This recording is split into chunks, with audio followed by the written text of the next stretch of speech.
حضرت مفتی نصیر رحمتاللہ علیہ کی بسملlah آپ کے تایا ابا صوفی عمر جان نے اپنی بیٹھک ہی میں کرائی اور کچھ ناظرہ قرآن شریف پڑھایا۔ اس کے بعد چونکہ گاؤں اور اس کے مضافات میں کوئی مدرسہ نہ تھا، اس لیے 3 میل کے فاصلے پر قصبہ بڑوت کوس والی مرکزی مسجد میں چلنے والے مکتب تعلیم القرآن میں آپ کو 11 سال کی عمر میں داخل کرایا گیا۔ آپ نے حفظ قرآن کے لیے روزانہ گھر سے پیدل چل کر آنا جانا معمول بنایا اور پورے شوق اور لگن سے قرآن کریم حفظ کیا۔ ذہن پر ایسی دھن سوار رہتی تھی کہ نیند میں بھی آدھا پارہ پڑھ لیا کرتے تھے، اور حفظ قرآن کی دھن اور لگن کا حال بیان کرتے ہوئے حضرت مولانا ممشاد علی قاسمی مدثر اللہ فرماتے ہیں کہ مفتی صاحب کے ذہن پر چونکہ قرآن اور تلاوت قرآن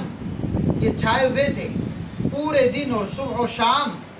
ان کا یہی شغف اور مشغلہ تھا، اس لیے نیند میں بھی اسی کا اثر رہتا تھا اور اسی کی تلاوت نیند میں بھی کرتے رہتے تھے۔ جو یاد کرتے تھے اس کو نیند میں بھی سوتے ہوئے بھی پڑھتے رہتے تھے، جس کا مفتی صاحب کو پتہ تو نہیں چلتا تھا، لیکن گھر کے سب سننے والے اور سب جو بھی آپ کی تلاوت کو سنتے تھے نیند کے عالم میں، وہ بیدار ہونے کے بعد بتا دیا کرتے تھے، آپ کو صبح بتا دیا کرتے تھے۔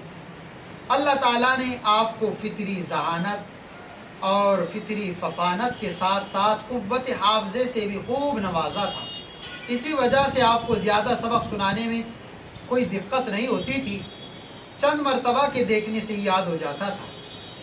مفتی صاحب تو خود ہی بتایا کرتے تھے کہ مجھے سبق یاد کرنے میں بلکہ زیادہ سبق یاد کرنے میں کبھی کوئی تکلف نہ ہوا،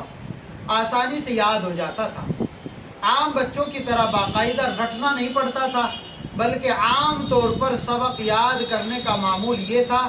کہ صبح گھر سے کھانا کھا کر بڑوت پوس والی مسجد کے لیے نکلتے اور دوپہر کا کھانا بھی ساتھ لے لیتے، ایک چھوٹے سائز کا قرآن کریم ہاتھ میں رکھ لیتے، اکیلے پیدل چلتے اور راستے میں قرآن کریم دیکھ کر پڑھتے رہتے تھے، بس پورا سبق یاد اس طریقے سے آپ کے ہو جایا کرتا تھا۔ اس طریقے سے خود حق جل مجدہ نے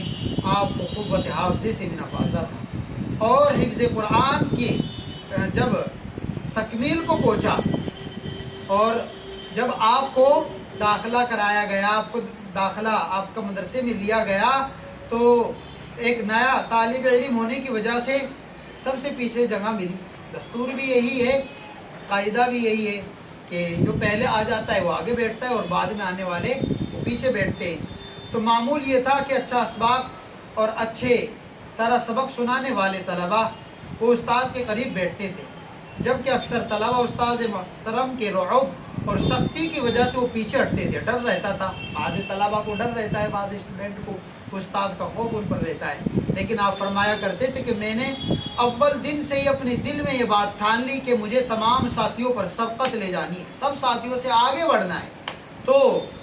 چند ہی دنوں میں تمام ساتھیوں پر سبقت لے گیا۔ جب یہ ٹھان لیا تو اگر آدمی ہمت کرے پھر کیا نہیں آدمی کے بس میں، یہ تو کم ہمتی ہے جو آدمی کو شکست اور یہ کہ اس کو کامیابی نہیں ملتی، کم ہمتی ہے جو بے بسی معلوم ہوتی ہے۔ بہرحال چند ہی دنوں میں تمام ساتھیوں پر مفتی صاحب سبقت لے گئے اور سب سے آگے پھر جگہ مل گئی۔ ذہن اور دماغ کے اچھا ہونے اور طبعی طور پر باادب ہونے کی وجہ سے استاد محترم حافظ جان محمد صاحب کی آپ پر خاص شفقت اور توجہ رہتی تھی۔ بالآخر فضل خداوندی کے داخلے کے وقت جو طالب علم سب سے آگے تھا اس کے 21 پارے ہو چکے تھے۔ جب اس کا قرآن شریف تکمیل کو پہنچا تو آپ کا صرف ایک پارہ باقی تھا۔ استاد محترم کی شفقت اور حضرت مفتی صاحب کی محنت اور خداوند قدوس کی نصرت کہ 11 ماہ کی قلیل مدت میں قرآن شریف تکمیل کو پہنچ گیا۔ اللہ تعالیٰ نے اس طریقے سے حضرت مفتی صاحب کو قوت حافظہ عطا کیا کہ 11 ماہ کی قلیل مدت میں پورے قرآن کریم کا حفظ کر لیا۔ اللہ تبارک و تعالی ہمیں بھی اسی طریقے سے محنت کرنے کی اور ہم اپنے بچوں پر ان کو اس طرح یہ باتیں بتائے تو انشاءاللہ ان کے سامنے جب ایک آئیڈیل اور نمونہ ہوگا کہ حضرت مفتی صاحب نے ایسے محنت کی اور انہوں نے 11 ماہ میں اپنا قرآن کریم مکمل حفظ کر لیا، تو جو بچے پڑھتے ہیں ان کے اندر شوق اور لگن بڑھے گا اور وہ اپنی رفتار بڑھائیں گے۔ اللہ تعالیٰ عمل کی توفیق عطا فرمائے۔